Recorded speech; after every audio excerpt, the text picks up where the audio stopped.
Dans le monde magique d'Alnith, une guerre est en cours entre les mortels, dont la durée de vie est limitée, et les immortels, qui ont la possibilité de réapparaître.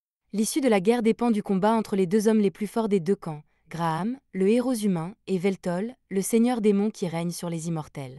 Un tel combat aurait normalement été perdu d'avance puisque Veltol est immortel, mais grâce à l'épée sacrée que possédait Graham, il a pu porter un coup suffisamment puissant pour vaincre la régénération de Veltol et le mener à sa perte. Veltol n'a pu s'empêcher de féliciter le héros d'être parvenu à le vaincre, mais il n'a pas digéré d'avoir perdu contre un mortel. Dans ces derniers instants, il a juré qu'il reviendrait pour se venger, et il a disparu du monde. Des années plus tard, Veltol se réveille à nouveau et est accueilli par l'une de ses fidèles servantes, Makina.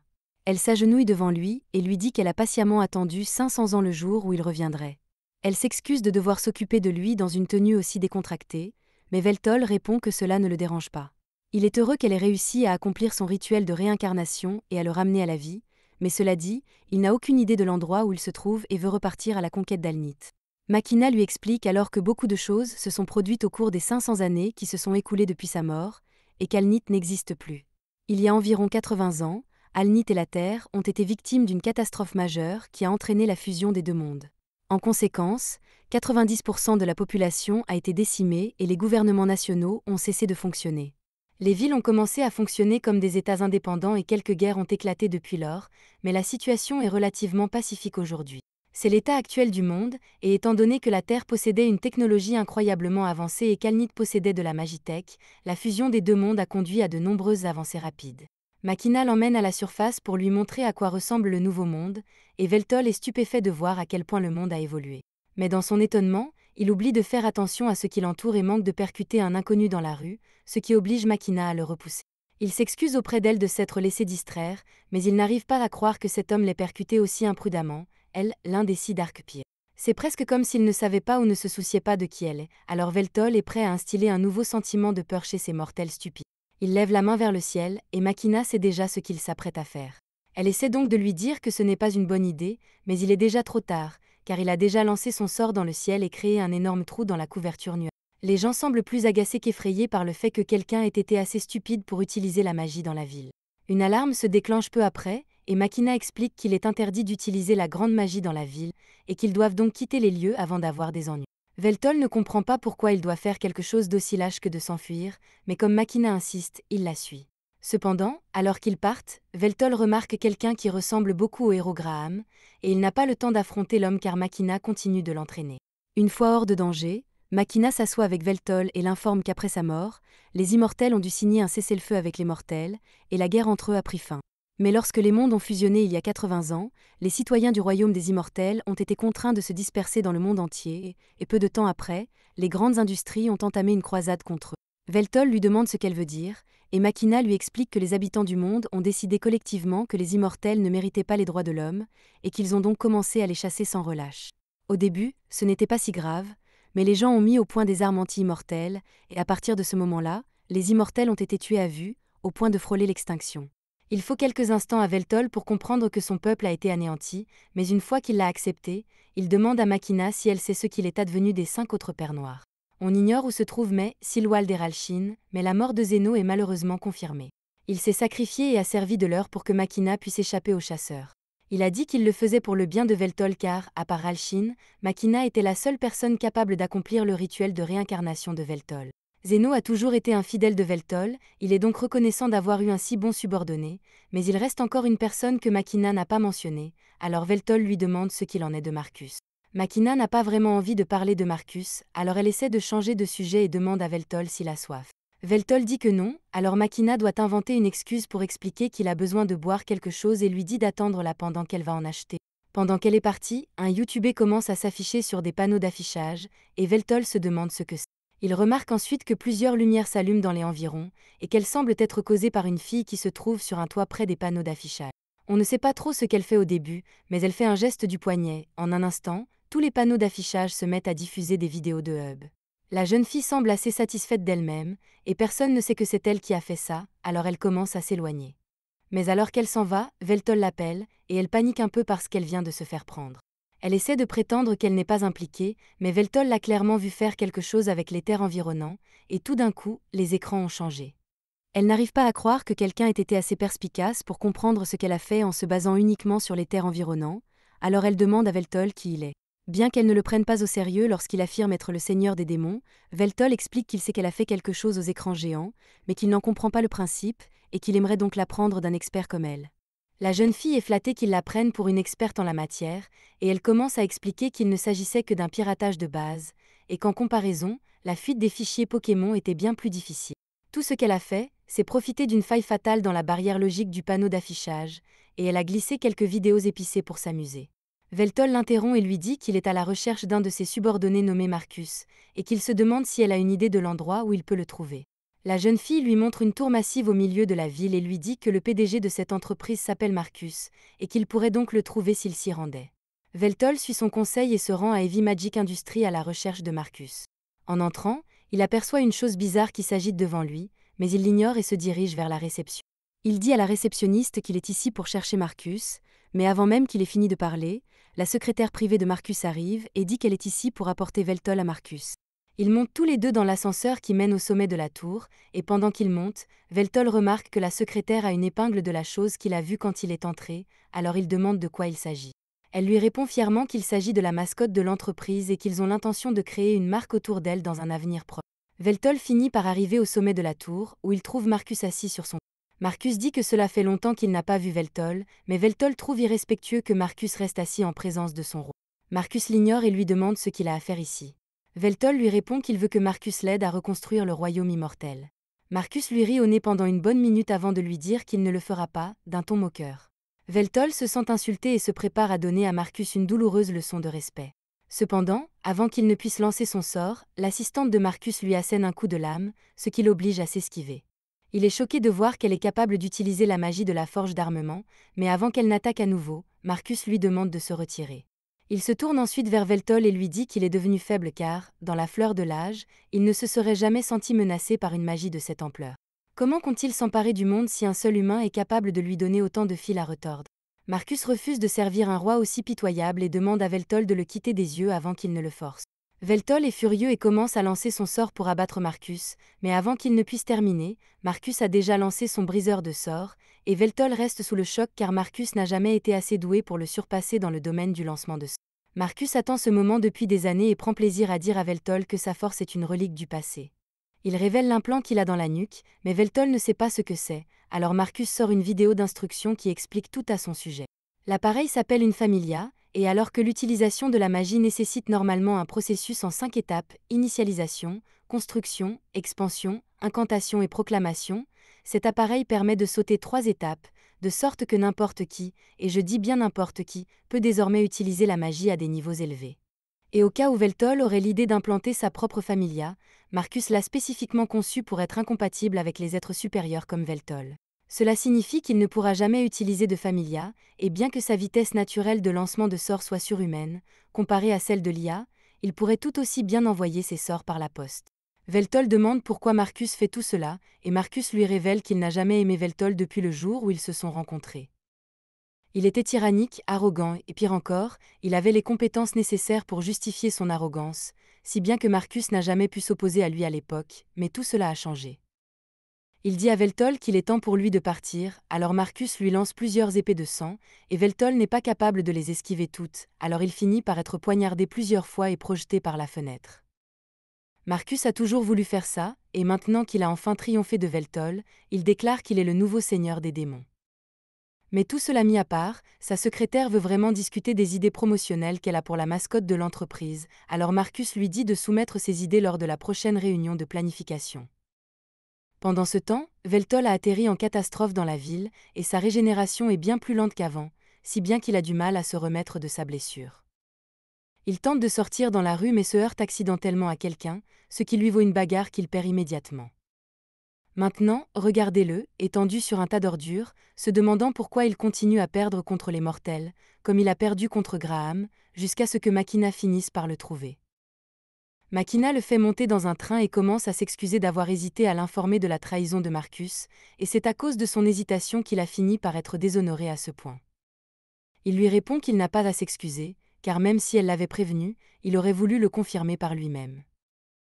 Une fois le train arrêté, Makina conduit Veltol à l'immeuble dans lequel elle vit et lui dit que c'est sa maison. Veltol pense qu'elle veut dire que tout l'immeuble lui appartient, mais Makina l'emmène dans sa petite chambre et lui explique que c'est là qu'elle vit vraiment. Veltol pense d'abord qu'elle plaisante, mais Makina est tout à fait sérieuse, car c'est tout ce qu'elle peut se permettre avec son salaire.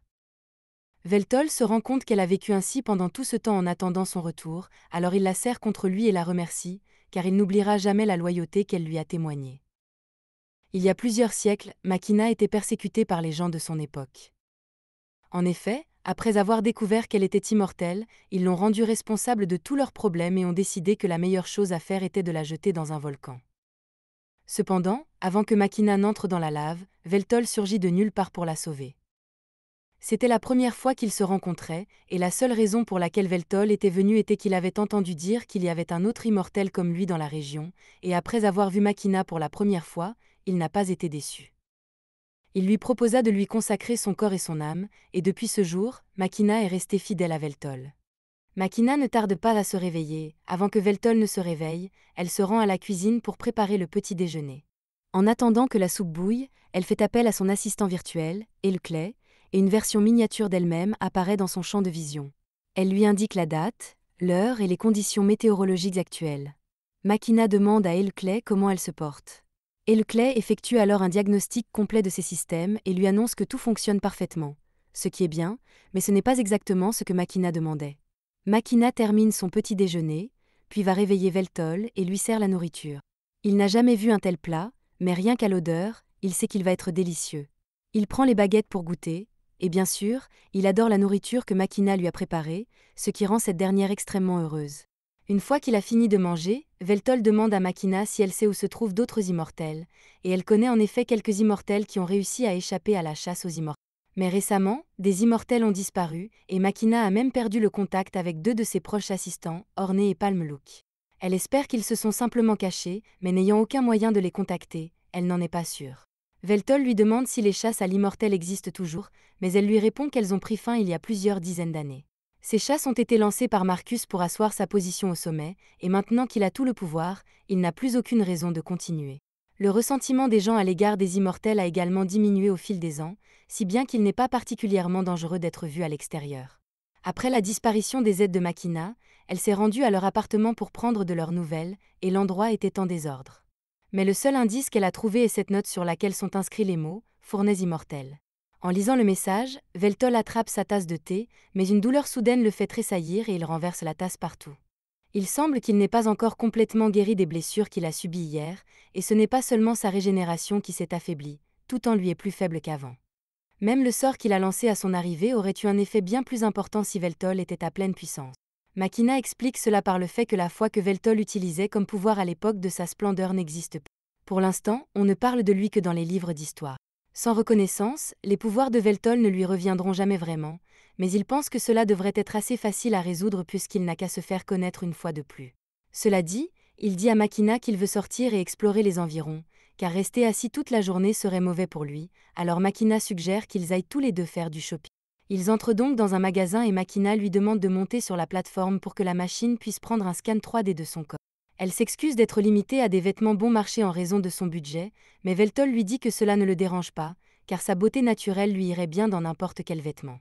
Après avoir pris ses mensurations, elle demande à Veltol s'il a des préférences, mais il ne connaît pas grand-chose au style de l'époque actuelle et laisse le choix à Makina. Makina décide de demander à Elclay de faire le choix le plus optimal pour Veltol, en tenant compte du budget et de l'aspect pratique. Makina ne pense pas qu'un survêtement soit une bonne idée, mais une fois que Veltol l'a vu, il a adoré son apparence, et il est encore plus intrigué par le motif dans le dos. Makina lui explique qu'il s'agit d'une ancienne langue utilisée par les gens qui vivaient sur cette terre, et que les symboles sur la veste épellent « Démon Lore », seigneur des démons. Comme Veltol a l'air d'aimer ça, elle prend le survêtement pour lui et sort du magasin. Mais avant qu'elle ne parte, il attire son attention parce qu'ils n'ont pas encore payé. Makina lui explique que toutes les transactions sont effectuées automatiquement. Ils mangent ensuite dans un fast-food et, alors qu'ils sont assis ensemble, Veltol demande à Makina ce que c'est que de se faire installer un Familia. La trahison de Marcus mise à part, le Familia est sans aucun doute un appareil révolutionnaire, et il est donc curieux de le découvrir.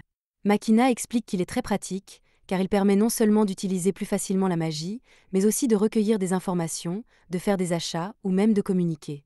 Avant que les familias ne se généralisent, les gens avaient des smartphones pour faire ces choses, mais c'était vraiment peu pratique de devoir les tenir en main. Veltol lui demande de le lui montrer, il le fait tourner et commence à le toucher. Makina est d'abord un peu effrayée, mais elle s'amuse beaucoup, au point que sa familia doit l'avertir que son rythme cardiaque vient de s'accélérer. Une fois qu'il a fini de l'inspecter, Veltol lui demande si ce n'est pas inconfortable d'avoir la familia installée dans la nuque. Au début, c'était étrange, mais elle s'y est habituée quand il est devenu illégal pour les entreprises de diffuser des publicités directement dans la tête des gens. Il est difficile de vivre au quotidien sans un tel dispositif, mais en même temps, avoir un familia ne rend pas nécessairement la vie meilleure, comme le montre sa situation actuelle. Alors qu'ils rentrent chez eux, Veltol déclare qu'il va trouver un emploi. Makina est déconcertée et dit à Veltol qu'il n'a pas besoin de faire quelque chose d'aussi bas que de travailler. Ses conditions de vie ne sont peut-être pas optimales à l'heure actuelle, mais elle lui assure qu'elle lui offrira un meilleur mode de vie. Elle dit qu'elle va simplement faire plus d'heures de travail, ou peut-être même obtenir 2 ou 3 emplois supplémentaires, mais Veltol l'interrompt et dit que les temps ont changé. Il n'est plus le dieu omnipotent qu'il était autrefois, et il doit donc s'adapter aux circonstances actuelles. Et surtout, il ne se sentirait pas bien s'il restait assis sans rien faire pendant que Makina travaillait pour lui fournir de la nourriture, des vêtements et un abri. Sans ses devoirs de roi pour l'occuper, il devra travailler, mais cela ne signifie pas qu'il a renoncé à conquérir le monde. Il demande donc à Makina si elle est prête à continuer à le servir, et Makina jure d'être à ses côtés jusqu'à la fin de sa vie. Plus tard dans la journée, Veltol s'apprête à partir à la recherche d'un emploi, mais Makina refuse de le laisser partir sans elle car elle s'inquiète pour lui. Veltol lui dit qu'elle ne peut pas venir parce qu'elle a son propre travail, mais Makina lui dit qu'elle peut simplement s'absenter pour la journée afin de l'accompagner.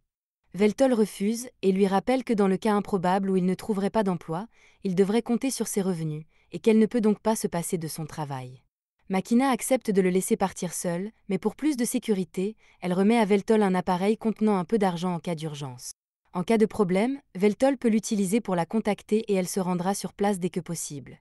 Il se rend compte qu'elle s'inquiète pour lui, mais l'ampleur qu'elle prend lui donne l'impression d'être un enfant. Même s'il a dit qu'il voulait partir seul, il n'a pas la moindre idée du type d'emploi disponible ou de la manière d'en trouver un. Il commence aussi à avoir faim, il ne peut pas se permettre de faire la fine bouche s'il ne veut pas finir par mendier dans la rue. Il se lève et crie qu'il n'a pas d'argent et qu'il cherche du travail, mais alors qu'il crie, un homme s'approche de lui et lui dit d'arrêter. Il lui dit que si Veltol veut travailler, il doit se rendre à la guilde commerciale avec sa carte d'identité, mais Veltol n'a jamais entendu parler d'une carte d'identité et le type suppose qu'il doit être un immigré. Comme il est clair que Veltol ne connaît rien à la ville, l'homme l'informe qu'il s'agit de son territoire et que Veltol ne peut pas faire ce genre de choses. Veltol n'avait pas réalisé qu'il empiétait sur le territoire de quelqu'un d'autre, il s'excuse donc et se tourne pour partir, mais avant qu'il ne le fasse, l'homme lui tend un formulaire de demande d'emploi et lui dit de l'apporter à la guilde commerciale pour qu'il puisse y postuler. Cela ne lui garantira rien, mais c'est mieux que de ne rien avoir. Il prévient également Veltol de ne pas s'impliquer dans les entreprises de la société IMI, en particulier dans le secteur de la construction, car elles exploitent énormément les gens et se moquent des règles de sécurité. Veltol suit le conseil de l'homme et le remercie pour son aide. Il se rend donc à la guilde commerciale à la recherche d'un emploi. Mais une fois sur place, son interlocuteur n'est pas très enthousiaste à l'idée de l'engager. Sur sa candidature, Veltol a inscrit « magie d'anéantissement à grande échelle » comme l'une de ses compétences spéciales, ainsi que « création de donjons » et « expérience à la tête d'une nation il y a 500 ans ». L'enquêteur rejette donc calmement sa candidature et dit à Veltol qu'il n'y a pas de poste disponible. De plus, comme Veltol n'a pas de familia, il ne peut pas être embauché. De retour chez lui, Veltol se sent très déprimé de ne pas avoir trouvé de travail. Il s'allonge sur les genoux de Makina et lui demande s'il est vraiment incapable de faire quoi que ce soit dans ce monde, mais elle lui assure qu'il est toujours supérieur à tous les autres, et lui dit qu'il devrait la laisser travailler à partir de maintenant. Mais Veltol refuse de rester inactif et demande à Makina si elle peut contacter quelqu'un pour l'aider, et maintenant qu'elle y pense, il y a bien quelqu'un qu'elle peut appeler. Veltol est surpris que Makina ait un ami à cette époque, mais Makina n'appellerait pas cette personne un ami. Elles font du shopping ensemble, mangent, jouent et passent la nuit ensemble, mais c'est à peu près tout. Veltol est perplexe, car pour lui, il s'agit exactement d'un ami, mais Makina refuse toujours de le reconnaître. Un peu plus tard, il rencontre l'ami de Makina dans un café voisin, et il s'avère qu'il s'agit d'une hackeuse que Veltol a rencontrée. Elle se présente correctement à Veltol et dit s'appeler Takahashi, mais même si Makina avait mentionné que le grand seigneur démon serait un jour ressuscité, elle n'avait jamais pensé qu'elle pourrait le rencontrer en chair et en os. Makina lui crie de ne pas lui manquer de respect, mais Veltol lui répond que ce n'est pas grave puisque c'est lui qui lui demande de l'aide. Veltol lui demande comment Takahashi et Makina se sont rencontrés, et Takahashi commence à expliquer qu'elle a rencontré Makina sur un site de Duan, mais après avoir vu l'expression du visage de Makina, elle réalise qu'elle ne devrait probablement pas parler à Veltol de l'historique de recherche de Makina, et elle lui dit d'oublier ça. À ce moment-là, Veltol remarque la familia sur le cou de Takahashi et s'approche pour l'inspecter, ce qui effraie Takahashi, mais elle le laisse finir ce qu'il est en train de faire. Veltol s'excuse de l'avoir surprise, mais il a remarqué que la familia de Takahashi était différente de celle de Makina, et il a donc cherché à savoir comment elle était construite et comment elle fonctionnait. Takahashi s'étonne que Veltol puisse faire tout cela simplement en le touchant. Makina lui explique alors que Veltol a la capacité, Sajai, qui lui permet d'utiliser le flux de mana pour comprendre la composition de n'importe quel objet qu'il touche. Il a une idée générale du fonctionnement d'une familia, mais il y a encore beaucoup de composants qu'il ne peut pas encore analyser complètement. Mais c'est un problème pour un autre jour, car s'ils sont ici en ce moment, c'est pour demander à Takahashi d'initier Veltol à un certain type de travail. Elle demande pourquoi Veltol ne va pas simplement à la guilde commerciale, mais il a déjà essayé, et ils l'ont rejeté parce qu'il n'avait pas de familia. Et à cause de certains CDO qui vendent des données contre lui, Veltol ne peut pas faire installer une familia, alors ils espéraient que Takahashi aurait des idées. Takahashi réfléchit un instant, et Veltol est un jeune seigneur démon de 500 ans avec une belle voix, un beau visage et pas de familia. Il n'y a qu'une seule option possible, et il a donc été décidé que Veltol deviendrait un streamer. Takahashi a expliqué que les streamers mettent en ligne des vidéos d'eux-mêmes en train de faire des choses pour lesquelles ils reçoivent de l'argent sous forme de revenus publicitaires ou de dons. Elle a même du matériel qui lui reste de l'époque où elle faisait du streaming, même s'il est un peu dépassé, mais si Veltol devient populaire, il pourra s'acheter du nouveau matériel. Makina est fermement opposée à l'idée que Veltol devienne streamer, car ce travail est extrêmement instable et risqué. Elle pense qu'il vaudrait mieux qu'il trouve un emploi fiable, comme retourner des hamburgers, mais Takahashi pense que cela pourrait être une grande opportunité pour lui. Veltol a une belle voix, un beau physique et une aura incroyable. Il remplit donc tous les critères pour devenir une star. Makina ne peut nier que Veltol est charmant, mais elle n'est pas sûre que ce soit une bonne idée. Il y a certains jeux auxquels il ne pourrait pas jouer sans familia, mais il pourrait toujours s'en tenir aux jeux qui utilisent encore des contrôles physiques. La plupart des gens ne regardent même plus le jeu, ils regardent juste pour voir Veltol faire des choses. Makina lui demande ce qu'il en pense, et comme il n'a pas beaucoup d'options, il accepte de suivre l'idée de Takahashi. Plus tard dans la journée, Makina prend un bain pendant que Veltol fait des recherches sur l'internet de ce monde, et il ne lui faut pas longtemps pour comprendre comment elle fonctionne. Il ne tarde pas à comprendre son fonctionnement. Il permet aux gens de diffuser des informations plus rapidement que tout ce qu'il a jamais vu, mais en raison de cet accès, les gens se contentent de regarder des vidéos de chats ou de faire des choses dégénérées en ligne. Il pense qu'il devrait être assez facile pour lui de faire basculer l'opinion publique en sa faveur. Mais tout à coup, Makina termine son bain et sort complètement nue. Lorsqu'elle réalise ce qui vient de se passer, elle s'habille et s'excuse auprès de Veltol pour son manque d'égard. Elle vit seule depuis si longtemps que c'est devenu une habitude, mais Veltol lui répond qu'il n'y a pas lieu de s'excuser car elle a trouvé son corps très beau, même s'il pense toujours que son propre corps est plus beau.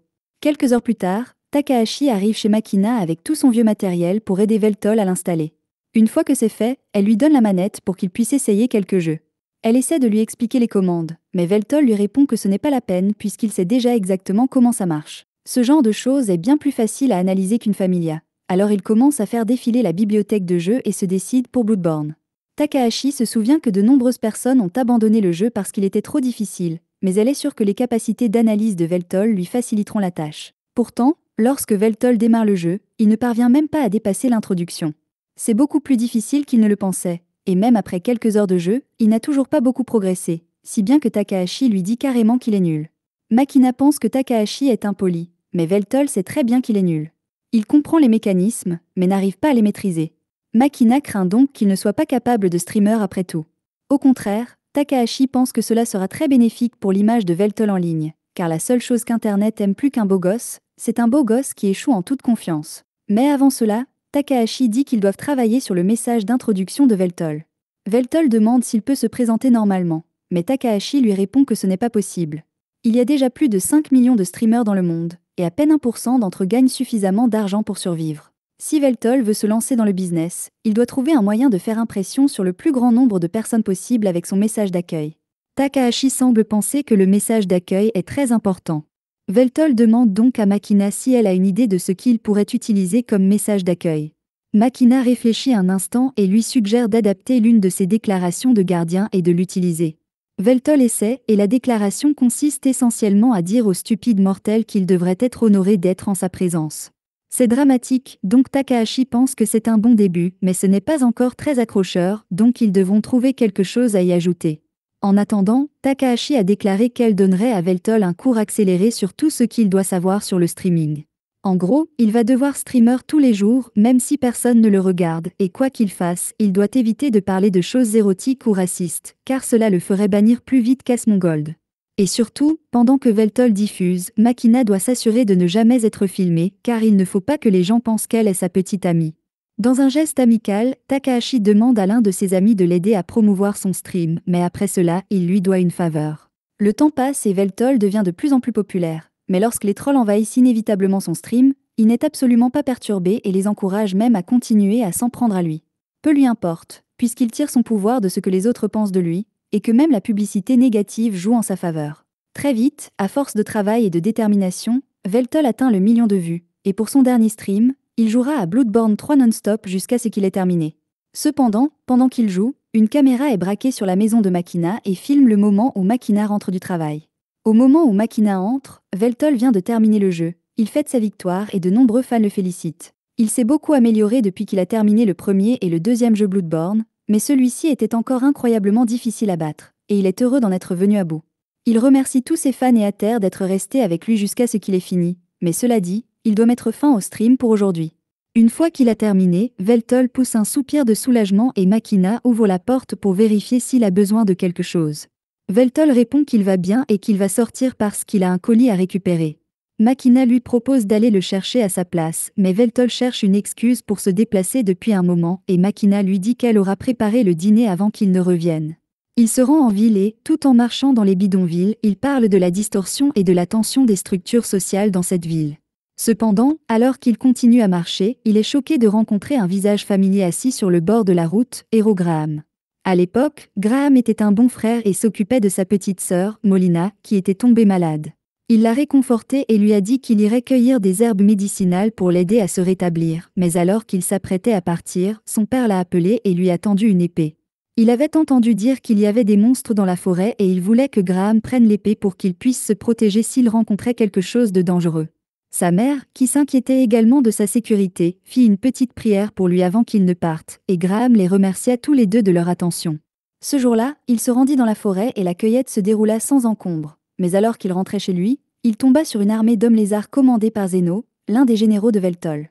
Comme il était caché, il n'eut pas à les combattre, mais il se demanda ce qu'il pouvait bien faire dans un endroit aussi reculé. À son retour, il découvrit avec horreur que sa maison et toute sa famille avaient été réduites en cendres. Depuis ce jour, il s'est juré de se venger de Veltol. Mais pour l'instant, il a un regard hébété alors qu'il est assis à côté de son ennemi juré. Veltol commence à parler de cette boutique d'Udon et assure à Graham que c'est l'un des meilleurs endroits du coin. Mais Graham n'a pas grand-chose à dire à ce sujet. Veltol tente de relancer la conversation en affirmant que la nourriture de ce monde est bien meilleure qu'à son époque, et Graham est d'accord, mais il n'a toujours pas grand-chose à dire. Le repas arrive enfin et ils s'apprêtent tous deux à manger, mais Graham finit par dire quelque chose, expliquant à quel point il est étrange d'engloutir des nouilles à côté de l'ennemi qui a tué sa famille et ses amis.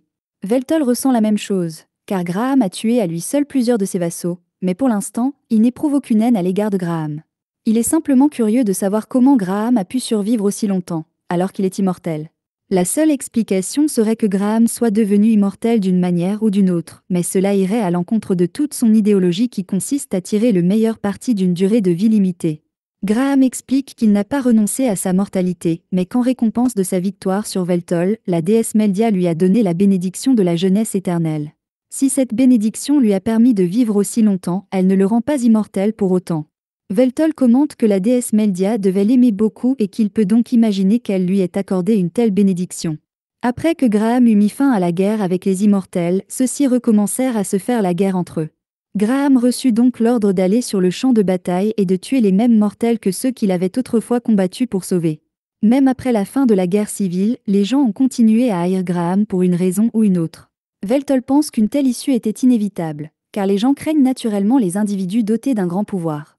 Graham a été exilé du royaume, ce qui l'a contraint à errer pendant des siècles jusqu'à ce que Fantasian se produise et que les mondes fusionnent. Depuis, il a tué tant de mortels et d'immortels qu'il pense qu'il n'y a plus de place pour lui dans ce monde en tant que héros. Il demande à Veltol pourquoi il a cherché à régner sur le monde, ce à quoi Veltol répond qu'il essayait d'instaurer la paix dans le monde. Il existe plusieurs façons de devenir immortel, par le biais de phénix, de malédiction ou de bénédiction. Ainsi, à quelques rares exceptions près, tous les immortels ont été mortels à un moment ou à un autre. Pourtant, les mortels ont constamment ostracisé et persécuté les immortels parce qu'ils étaient différents, et les immortels n'étaient pas mieux, puisqu'ils faisaient exactement la même chose aux mortels. La leçon que Veltol en a tirée est que, quoi que vous soyez, les gens détesteront et craindront toujours ce qui est différent. Il pensait donc que le seul moyen d'instaurer la paix dans le monde était de se placer au sommet du monde et de le gouverner, afin de s'assurer que personne n'ait à souffrir de telles persécutions.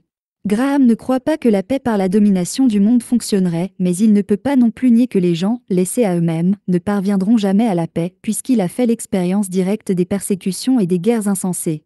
Malgré cela, il refuse toujours d'admettre que Veltol a raison, et Veltol accepte donc que Graham ne soit jamais d'accord avec lui. Graham se lève pour partir et remercie Veltol pour les nouilles, mais avant de partir, il dit à Veltol qu'il est heureux d'avoir eu la chance de parler avec lui. Veltol se lève également pour partir, en marchant dans la rue, il remarque Takahashi dans une ruelle, apparemment en proie à des ennuis.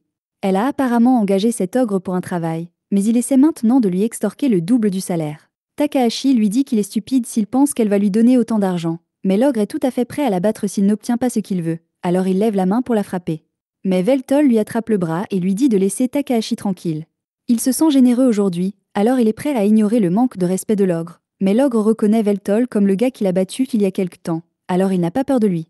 Takahashi tente alors de dire à Veltol de s'enfuir avant qu'il ne soit blessé, mais Veltol répond que ce n'est pas grave puisqu'il veut tester la puissance qu'il a récupérée grâce à son million d'abonnés.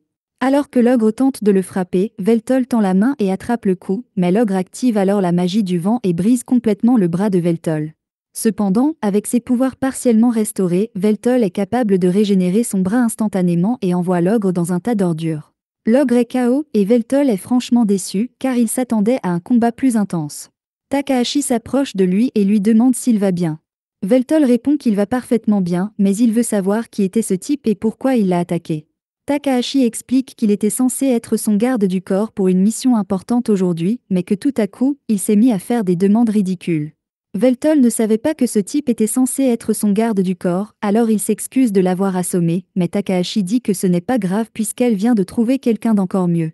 Elle demande à Veltol de devenir son garde du corps pour la journée et lui propose même de le payer pour cela. Takahashi l'emmène sur place et lui explique qu'elle essaie de voler quelque chose dans cet entrepôt et qu'elle a besoin de lui pour faire diversion pendant qu'elle s'en empare. Veltol dit qu'il comprend l'objectif, mais avant que Takahashi ne puisse lui donner d'autres instructions, il se lève et, bien que Takahashi essaie de l'arrêter, il a déjà défoncé la porte d'une importante opération des Yakuza. C'est la fin de l'épisode 3. Abonnez-vous pour ne pas manquer la prochaine partie.